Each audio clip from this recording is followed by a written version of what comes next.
분위기 바꿔볼게요. 아, 제목 보세요. 미스 코리아와 특전사.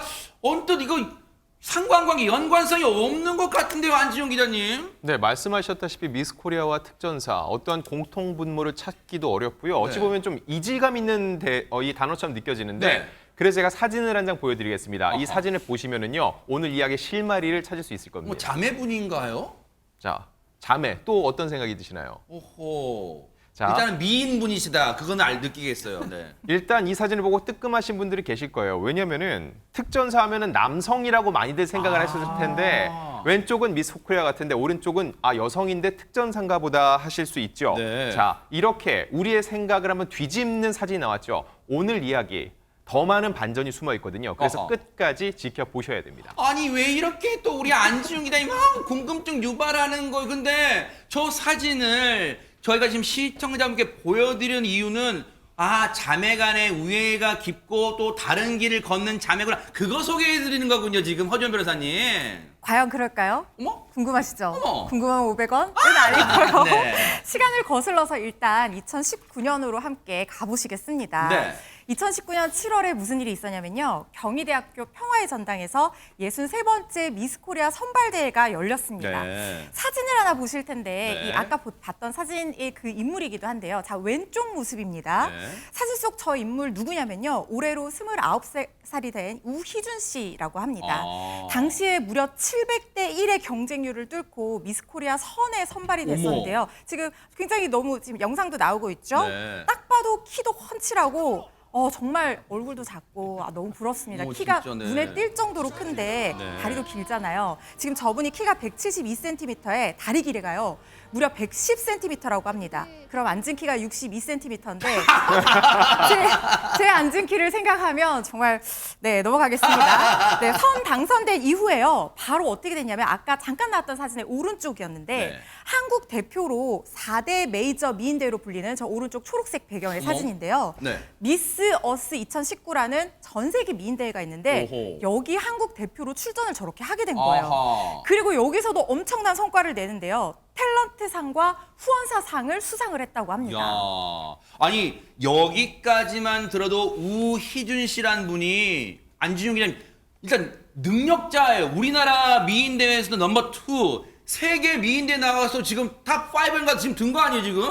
네, 근데 조금 전까지 미스 코리아 얘기를 들으셨죠? 네. 근데 또 하나가 남아 있었죠. 네. 특전사 얘기를 지금부터 해드리겠습니다. 언니 얘기예요 이제? 네, 정확히 들어보시면은 누군지 아실 수 있는데 아하. 이 미스 코리아 출전 당시 이 우희진 씨 같은 경우는요. 네. 울산대를 다니다 학생이었습니다. 그러다 학군 장교, 즉 ROTC 후보생이 된 거죠. 그리고 2020년 울산대 졸업 후에는 돌연 ROTC 59기로 임관을 하게 됩니다. 어허. 그리고 2021년부터 육군 특수전 사령부에서 근무하다가 지난 6월 30일 중위로 전역한 남다른 이력을 갖고 있습니다. 아니 그러면 지금까지 지금 저희가 봤던 인물이 최준봉 교수님 네. 자매 얘기가 아니라 지금 동일 얘기예요 지금? 얘기예요. 동일인 어머. 얘기. 그러니까 왜냐하면 대학생 때 출전을 했는데 이미 학군단에 소속돼 있었던 거예요.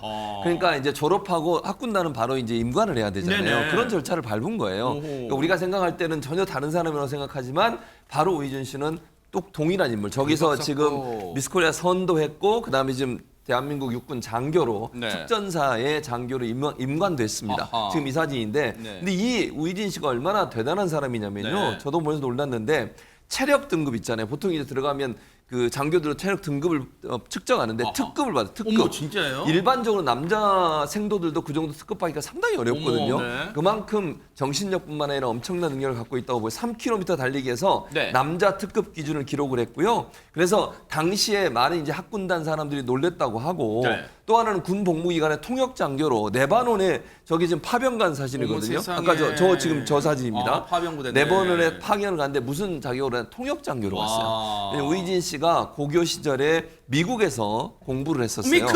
예. 최재범 교수님 미급! 저는 이제 대학원을 거기서 다닌 거고 우희진 씨는 고교인데 고교 때 다니는 게 훨씬 발음이 좋습니다. 야하. 나이 들어서 가는 것보다 저보다 네. 잘할 것 같아요. 그래서 고교 시절에 미국에서 생활해서 영어도 잘하는 것 같아요. 네. 그래서 통역 장교로 파병 근무도 했었습니다.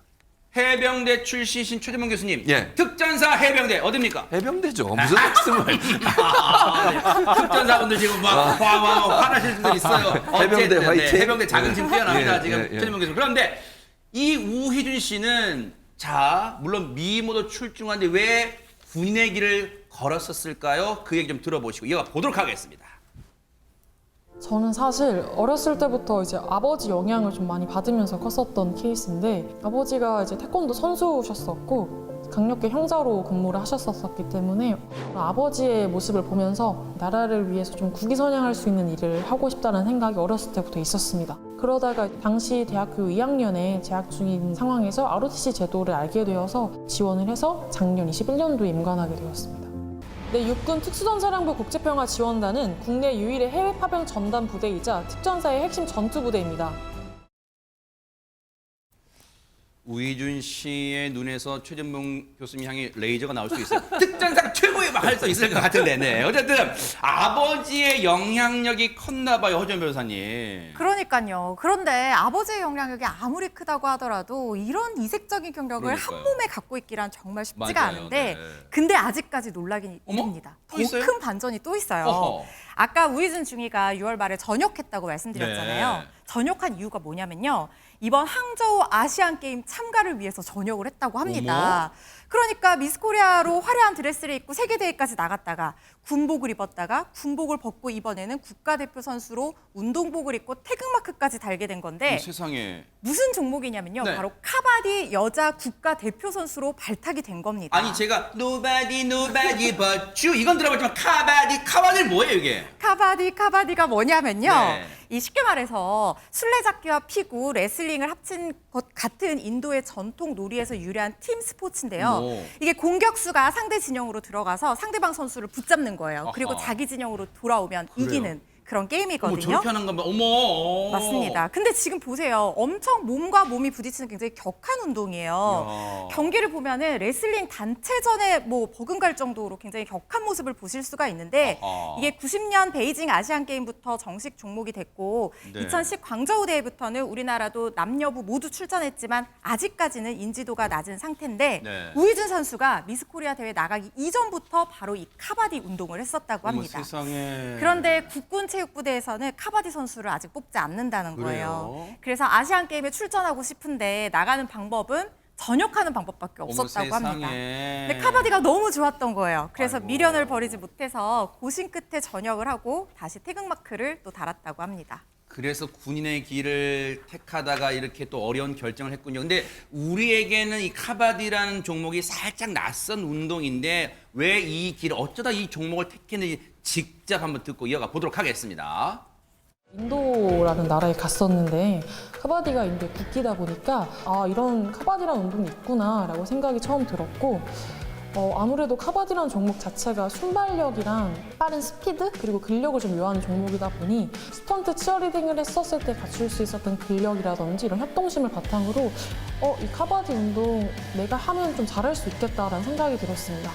그래서 귀국 후에 이제 알아보다가 카바디 이제 협회에 제가 직접 연락을 하고 처음에는 그냥 간단하게 운동을 하다가 점점 좀 실력이 늘고 선수 생활을 시작을 하게 되었고 2년 차 때 대표 선수로 선발이 되어서 그 이후로는 6년 동안 계속 국가대표 선수로 운동을 했었습니다. 얘기를 듣다 보니까요. 안진용 기자님 진짜 우희준 씨의 매력이 정말 뿜뿜이다. 막 빛난다 이런 생각 드는데 근데 도대체 몇 번의 태극마크를 단 거예요, 우희준 씨는? 총 3번입니다. 어머 세상에. 일단 세계 미인 대회에 한국 대표로 출전을 했었죠. 그리고 여군 소위 최초로 특전사 임명이 됐고 또 레바논 파병을 갔으니까 당연히 태극기를 달고 있었습니다. 그러네요. 그리고 3번째는 카바디 여자 국가대표 선수로 아시안 게임에 출전하는 건데 네. 여기서 사람들이 생각을 하는 거예요. 아니 카바디를 원하는데 굳이 왜 미인 대회에 나갔어라고 할 수 있는데 카바디가 비인기 종목이잖아요. 본인이 미인 대회에 나가면은 이렇게 눈길을 끌겠죠. 여기서 카바디를 알리고 싶었다는 겁니다. 정작 본인은 제대로 화장할 줄도 몰라서 굉장히 애를 먹었는데 카바디 얘기만 해야지 생각을 하던 찰나에 입상까지 덜컥 해버려서 굉장히 놀랐다고 하고요. 그리고 또 여자 카바디 선수로서 뭔가 성과를 내고 싶어 합니다. 왜냐면은 남성 같은 경우는 2014, 2018년 각각 동메달과 은메달을 아시안 게임에서 땄는데 아직까지 여성 같은 경우는 메달을 못 땄다는 거예요. 그래요? 이미 우희준 씨는요. 지난 2018년에도 그때도 태극말 달았었는데 그때는 5위였습니다. 아하. 이번에 두 번째 출전인데 꼭 메달을 달겠다는 목에 걸겠다는 집념을 보이고 있습니다. 야,